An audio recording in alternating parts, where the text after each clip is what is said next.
Welcome to of the record. AP assembly ఎన్నికల్లో ఘోర ఓటమి తర్వాత వైసీపీ స్టాండ్ మారుతుందా? 3 రాజధానుల విషయంలో పార్టీ యూటర్న్ తీసుకుంటుందా? అమరావతిని ఏపీ రాజధానిగా వైసీపీ జై కొట్టనుందా అంటే తాజా పరిణామాలు చూస్తే అదే నిజమని తెలుస్తోంది. పార్టీ సీనియర్ నేత మాట్లాడిన మాటలు రాజకీయంగా పెద్ద చర్చకు దారితీశాయి. 3 రాజధానులు ఏర్పాటు చేయాలనుకున్న ప్రాంతాల్లోనూ ప్రజలు ఆ పార్టీని తిరస్కరించడంతో క్రమంగా ఆ పార్టీ నేతలు సర్వం మారుస్తున్నారు. దీనికి కారణమదేనా? ఇవాల్టి ఆఫ్ ద రికార్డులో చూద్దాం.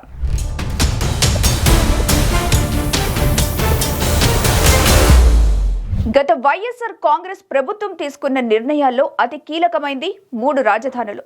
అమరావతిని శాసన రాజధానిగా కొనసాగిస్తూనే విశాఖపట్నం కార్యనిర్వాహక, కర్నూలును న్యాయ రాజధానిగా బదలాయించాలని గతంలో భావించింది. కానీ అది సాధ్యపడలేదు, వాస్తవ రూపాన్ని దాల్చలేదు. గత ఏడాది జరిగిన సార్వత్రిక ఎన్నికల్లో వైసీపీ ఘోరంగా ఓటమి పాలు కావడానికి చంద్రబాబు అరెస్టుతో పాటు 3 రాజధానుల విధానం కూడా ఒక కారణమంటూ రాజకీయ విశ్లేషకులు భావించారు.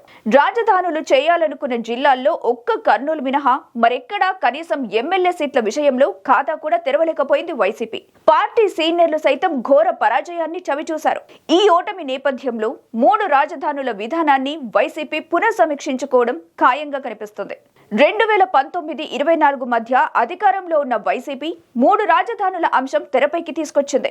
శాసన రాజధానికి అమరావతి, పరిపాలన రాజధానికి విశాఖపట్నం, న్యాయ రాజధానిగా కర్నూలును ఏర్పాటు చేస్తామని ప్రకటించింది.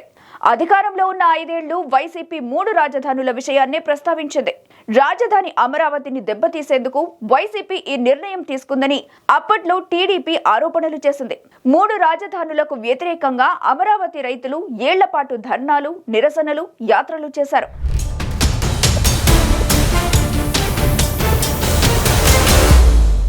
అయినప్పటికీ అప్పటి వైసీపీ సర్కార్ పట్టువీడలేదు. 3 రాజధానులపై ముందుకే వెళ్లింది. వైసీపీ అధికారం చేపట్టిన తర్వాత అమరావతి అంశాన్ని పక్కకు పెట్టి విశాఖపై దృష్టి పెట్టింది. ఎన్నికల్లో విజయం సాధిస్తే విశాఖ నుంచి పాలన అంటూ ఎన్నికలకు ముందు వైఎస్ జగన్ స్వయంగా ప్రకటించారు. ఇక ప్రమాణ స్వీకారం కార్యక్రమం కూడా విశాఖలోనే అంటూ ప్రచారం చేశారు. దీంతో పాటు విశాఖ టూరిజం శాఖ ఆధ్వర్యంలో రుషికొండపై భారీ ప్యాలెస్ ను నిర్మించారు.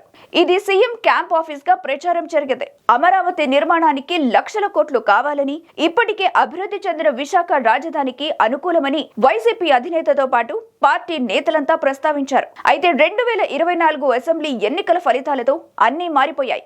వైసీపీ 11 స్థానాలకే పరిమితమవడంతో 3 రాజధానుల అంశం కనుమరుగైంది.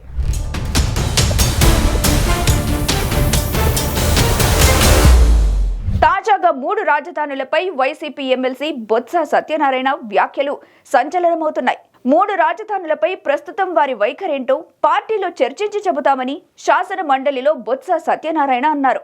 అయితే ఇప్పటి వరకు 3 రాజధానులే తమ ప్రభుత్వ విధానమని గట్టిగా చెబుతూ వచ్చిన వైఎస్ఆర్ కాంగ్రెస్ పార్టీ ఇప్పుడేమో ఆ అంశంపై పునరాలోచనలో పడింది. గత ఎన్నికలకు ముందు ఘనంగా ప్రచారం చేసిన 3 రాజధానుల నినాదం ఇప్పుడు పార్టీని ఇరకాటంలోకి నెట్టినట్టు కనిపిస్తుంది. 2024 అసెంబ్లీ ఎన్నికల్లో వైసీపీ కేవలం 11 సీట్లకే పరిమితమైంది. ప్రత్యేకంగా 3 రాజధానులుగా ప్రకటించిన ప్రాంతాల్లో కూడా పార్టీ ఓటమి పాలవడంతో వైసీపీ తన నూతన రాజధాని విధానంపై తిరిగి ఆలోచించాల్సిన పరిస్థితి వచ్చింది.